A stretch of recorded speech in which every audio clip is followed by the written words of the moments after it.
kita dari kelompok 3. Di sini kita akan ngobrol-ngobrol tentang soal ketimpangan gender loh. Saya Rabiatus Saleha dan ini teman-teman saya. Saya Dita Ramadhani. Saya Saskia Ramadhani. Saya Gita Rizky Fitri. Saya Muhammad Afsal Al-Hanif. Saya Muhammad Fahri Irwansyah. Cikidot.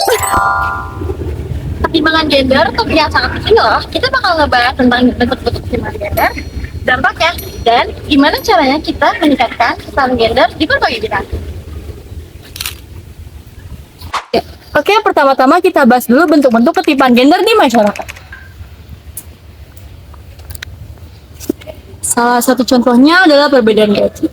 Bayangin kerjaannya sama tapi cewek digaji lebih rendah. Madel banget kan? Bener banget tuh. Terus ada juga ketimpangan akses pendidikan. Di beberapa tempat, anak cewek nggak dikasih kesempatan sekolah kayak anak cowok. Gimana mereka mau punya masa depan cerah kalau pendidikan aja nggak dapet? Jangan lupa juga representasi di media. Cewek sering banget digambarkan dalam peran tertentu yang nggak mencerminkan keberagaman dan potensinya. Dan partisipasi politik nih, cewek seringkali kurang punya representasi di politik dan pengambilan keputusan. Ini harus diubah. Nah, apa sih ketimpangan gender? Secara individu, cewek bisa mengalami ketidakadilan dalam karir dan merasa gak dihargai. Kebayang gak gimana beratnya beban ini? Secara sosial, dampaknya bisa bikin ketidakseimbangan dalam pembangunan ekonomi dan kesenjangan sosial yang makin besar. Ini masalah yang harus kita hadapi bareng-bareng. Ketimpangan gender juga bisa bikin partisipasi cewek di bidang tertentu jadi seperti sains dan teknologi. Mereka jadi kehilangan potensi hebat di diri mereka. Terus gimana cara mengatasi ketimpangan gender di tempat kerja? Penting sekali untuk promosiin kebutuhan gaji yang adil dan setara. Semua orang berhak untuk memiliki upah yang layak. Di pendidikan, kita harus mendorong anak perempuan untuk menjadi pendidikan yang lebih tinggi dan karir di bidang STEM. Pendidikan itu kunci kesuksesan di masa depan. Dan di media kita perlu merepresentasi yang adil dan akurat untuk mengubah persepsi di masyarakat. Ini juga pastiin cewek memiliki kesempatan untuk partisipasi politik dan penyampaian suara.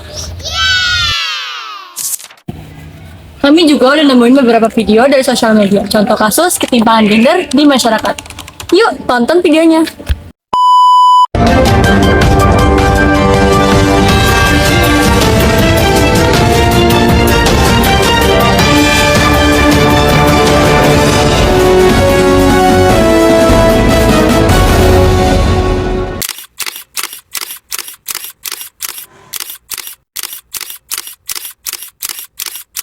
Sebanyak 45% perempuan Indonesia mengalami diskriminasi di tempat kerja. Demikian hasil survei terbaru. Diskriminasi ini mencakup berbagai bentuk bias gender yang menghambat kemajuan karier perempuan. Para responden melaporkan sering menghadapi kesenjangan upah, kurangnya kesempatan promosi, dan stereotip gender negatif. Meskipun banyak perusahaan telah menerapkan kebijakan kesetaraan gender, realitas di lapangan menunjukkan masih adanya ketidakadilan yang signifikan. Sementara komposisi kepemimpinan di perusahaan juga masih lebih banyak dipegang laki-laki. Perserikatan Bangsa-Bangsa menyebut kesetaraan perempuan di dunia masih tertinggal jauh meski sudah masuk salah satu dari 17 butir tujuan pembangunan berkelanjutan yang berakhir pada 2030 mendatang.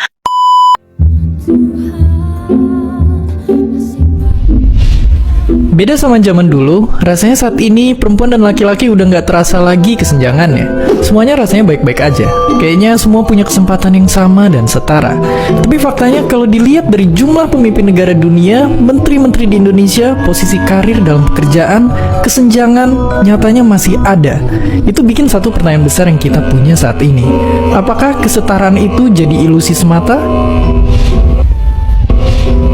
Tapi daripada cowok yang bicara, mending perempuan aja yang bersuara. Oke, terima kasih kok bisa. Bisa dibilang ya, kesetaraan ini mungkin belum dirasain sama semua perempuan. Kita setara, tapi belum merata. Itu ditunjukin sama penelitian yang bilang Indonesia ada di posisi 85 dari 149 negara soal kesenjangan gender. Artinya, perempuan-perempuan di Indonesia masih ngadepin banyak masalah yang bikin mereka belum bisa benar-benar punya kesempatan yang sama. Untuk mengatasi masalah ketimpangan gender, kita perlu beberapa solusi seperti pendidikan yang inklusif, kebijakan pemerintah yang mendukung kesetaraan gender, dan perubahan budaya yang menghargai kesetaraan gender. Ini tanggung jawab kita semua. Kita juga bisa dorong perusahaan untuk punya program pemberdayaan perempuan dan menciptakan lingkungan kerja yang mendukung kesetaraan gender. Setiap langkah kecil itu berarti. Sebagai generasi muda, kita memiliki peran penting dalam kasus kesenjangan sosial ini. Yuk, kita ciptakan masyarakat yang adil dan setara. Perubahan dimulai dari diri kita sendiri. Sebagai generasi muda, kita punya peran penting dalam mengatasi ketimpangan gender. Kita perlu memahami berbagai bentuk ketimpangan, mendukung kebijakan yang adil, mendorong pendidikan tinggi bagi perempuan, serta mengedukasi masyarakat tentang kesetaraan gender. Selain itu, dorong pemerintah menerapkan kebijakan inklusif dan terapkan nilai-nilai kesetaraan dalam kehidupan sehari-hari. Perubahan dimulai dari diri kita sendiri, dan setiap langkah kecil yang kita ambil bisa membawa perbedaan besar. Tetap semangat untuk mencapai kesetaraan gender. Sebagai generasi muda, kita punya peran penting untuk menyikapi kasus ketimpangan gender ini. Yuk kita ciptakan masyarakat yang lebih adil dan setara untuk semua. Perubahan dimulai dari diri kita sendiri. Makasih dan video kita. Semoga informasi yang kita sampaikan bermanfaat oleh kalian semua. Sampai jumpa dan tetap semangat untuk mencapai kesetaraan gender. Wassalamualaikum warahmatullahi wabarakatuh. 3, 2, 1. Wah, mainan! Jangan sih! Wah, mainan!